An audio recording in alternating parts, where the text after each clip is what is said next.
आज का एपिसोड बेहद ही धमाकेदार होने वाला है क्योंकि आज अमन सिंह राजपूत कोर्ट में जाकर अपील होने वाला है। उसके सामने उसी के ही पापा राघव सिंह राजपूत सामने दिखेंगे जो ये साबित करने पर तुले हुए हैं कि ये अमन नहीं है और राघव सिंह राजपूत का सामना रमेश भाई पटेल करने वाले हैं। देखते हैं आज के इस एपिसोड में क्या होता है। जानने से पहले फटाफट आप हमारे चैनल सर्व एक्सप्लेन को सब्सक्राइब जरूर कर लें ताकि डेली नोटिफिकेशन मिलता रहे। तो चलिए बिना समय गवाए शुरू करते हैं। जैसे कि आपने कल देखा, राघव सिंह राजपूत अमन के पास गए होते हैं और अंजलि को फोन करके ये पूछते हैं, क्या तुम्हें लगता है कि ये अमन सिंह राजपूत है? अंजलि आगे से ना का जवाब देती है। वो कहती है, मेरे पति 22 साल पहले मर चुके हैं, ये अमन सिंह राजपूत हो ही नहीं सकते। राघव सिंह कहते हैं, थैंक यू अंजलि, ये कहकर फोन बंद कर देते हैं और अमन को कहते हैं, सुन लिया तुमने या फिर कुछ और सुनना बाकी है? राघव सिंह अमन को कहते हैं, ये कुछ लीगल पेपर हैं, इन्हें अच्छे से पढ़ लेना। मैंने सोचा मैं खुद ही तुम्हें देकर जाता हूँ। ये लीगल नोटिस हैं जिसके जरिए तुम्हें समन किया जा रहा है। तुम्हें कोर्ट में अपील होना पड़ेगा और मैं कोर्ट में सबके सामने तुम्हारे चेहरे पर जो ये नकाब है वो उतार कर ही रहूंगा। और वो साक्षी चौधरी को कहते हैं कि मैं तुम्हारा भी नकाब उतार कर ही रहूंगा। तुम क्या समझती हो अपने आप को? खुद को एक नेक दिल इंसान बताकर हमें ये बता रही हो कि तुम अपने प्यार की कुर्बानी दे रही हो। अगर मैंने साबित कर दिया कि तुम एक धोखेबाज हो और ये बहरूपिया है तो फिर तुम दोनों के दोनों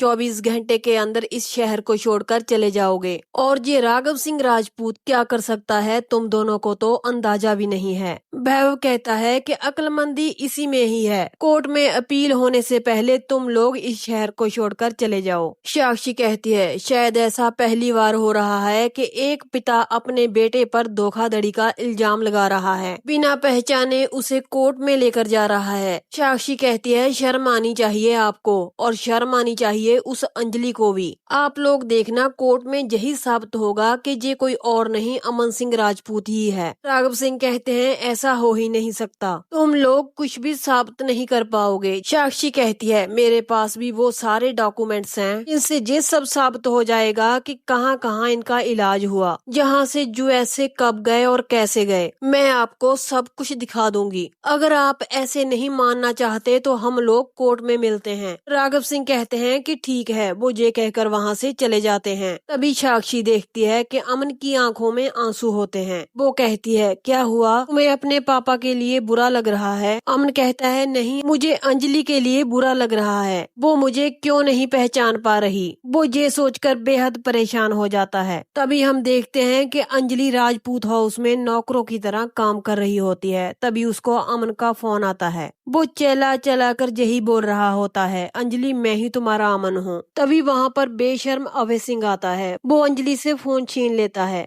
और वो अमन से कहता है, हम सबको पता है कि तुम एक बहरूपिया हो, इसलिए तुम आइंदा यहाँ पर फोन मत करना। ये इस घर की बहू है और बदकिस्मती से मेरे भाई की विधवा है ये, इसलिए तुम यहाँ पर दोबारा फोन मत करना। और तुम्हारे पास मेरे पापा गए हुए थे लीगल नोटिस देने के लिए। अब तुम्हारे साथ सीधा कोर्ट में मुलाकात होगी। ये कहकर अभय सिंह फोन काट देता है। साक्षी अमन से कहती है, क्या हुआ, तुम किससे बात कर रहे थे? अमन उसको बताता है, अभय सिंह था और मुझे बोल रहा था कि अब सीधा कोर्ट में मुलाकात होगी। तो वहाँ पर अंजलि अभय सिंह से कहती है, तुम मेरे हाथ से ऐसे फोन नहीं छीन सकते। अभय सिंह कहता है, मैं छीन सकता हूँ क्योंकि तुम इस घर की बहू हो। तुम किसी और गैर मर्द के साथ बात नहीं कर सकती। रही बात उस बहरूपिये की, उसे तो मैं कब का मार देता अगर उसकी शादी काव्या ठाकर से ना होनी होती। और तुम्हारी जिंदगी में अगर कोई मर्द है तो वो अभय सिंह राजपूत है। तुम देखना, एक ना एक दिन मैं तुम्हें हासिल जरूर कर लूंगा। ये कहकर जब अभय सिंह पीछे मुड़ता है तो उसके सामने गिनी सिंह राजपूत खड़ी होती है। अभय सिंह उसे देखकर चौंक जाता है और गिनी उससे कहती है, अभी तुम अंजलि से क्या बोल रहे थे? तभी अभय सिंह गिरगिट की तरह रंग बदल लेता है। वो कहता है, कुछ नहीं, मैं तो अंजलि से बोल रहा था, मैं तो एक पत्नी व्रता पति हूँ।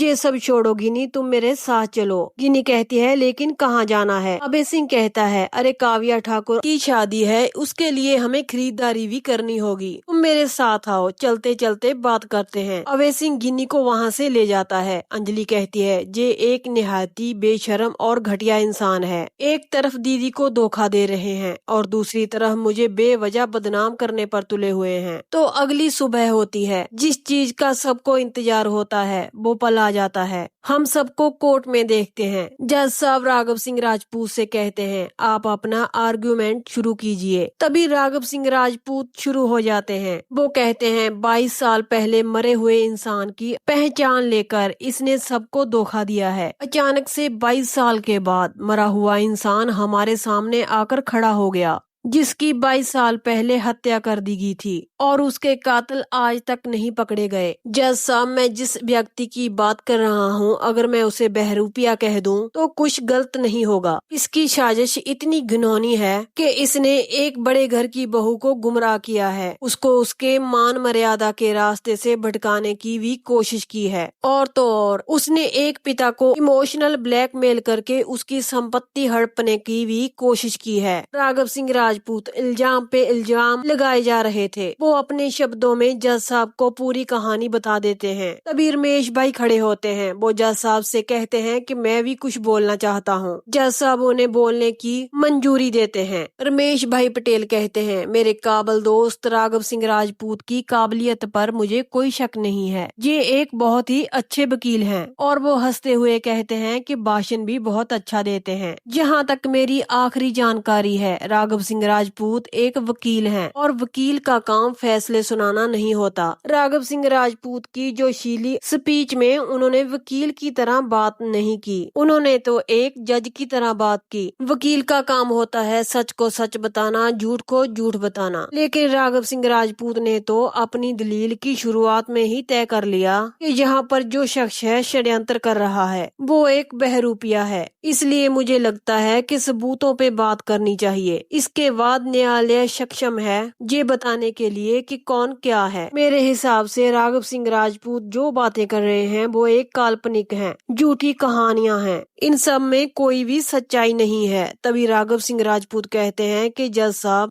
ये कोई मनगढ़ंत कहानियां नहीं हैं। अगर कानूनी भाषा में कहा जाए राघव सिंह इससे पहले कुछ बताते। तभी रमेश भाई पटेल उन्हें रोक देते हैं और कहते हैं राघव सिंह राजपूत ये सेक्शन मुझे सिखाने की जरूरत नहीं है। कौन सा सेक्शन होता है, कौन सी धारा होती है, मुझे सब पता है। कानूनी भाषा में अदालत को इस वक्त गुमराह करने की कोशिश मत कीजिए, क्योंकि कोई भी तुम्हारी धारा यहाँ पर टिकेगी नहीं। मैं यहाँ पर सब साबित कर दूंगा कि यही अमन सिंह राजपूत है। जब जहाँ पर ये साबित होगा कि वो ही अमन सिंह राजपूत है, तब मैं आपका चेहरा जरूर देखना चाहूंगा। तभी रमेश भाई पटेल जज साहब को बताते हैं कि अमन सिंह राजपूत पर 22 साल पहले जानलेवा हमला हुआ था, लगभग खत्म ही हो चुका था, मर ही गया था। अगर साफ साफ शब्दों में कहा जाए तो इसका दोषी युवराज सिंह ठाकुर है। ये सुनते ही युवराज सिंह ठाकुर के होश उड़ जाते हैं। रमेश भाई पटेल कहते हैं इस पॉइंट को नोट किया जाए, ये युवराज सिंह ठाकुर राघव सिंह राजपूत का दामाद है। इसीलिए राघव सिंह राजपूत अपने दामाद को बचाना चाहते हैं, इसीलिए वो बातों को घुमा रहे हैं। रमेश भाई पटेल कहते हैं मेरा सिर्फ इतना कहना है कि एडवोकेट राघव सिंह राजपूत अमन सिंह राजपूत के पिता हैं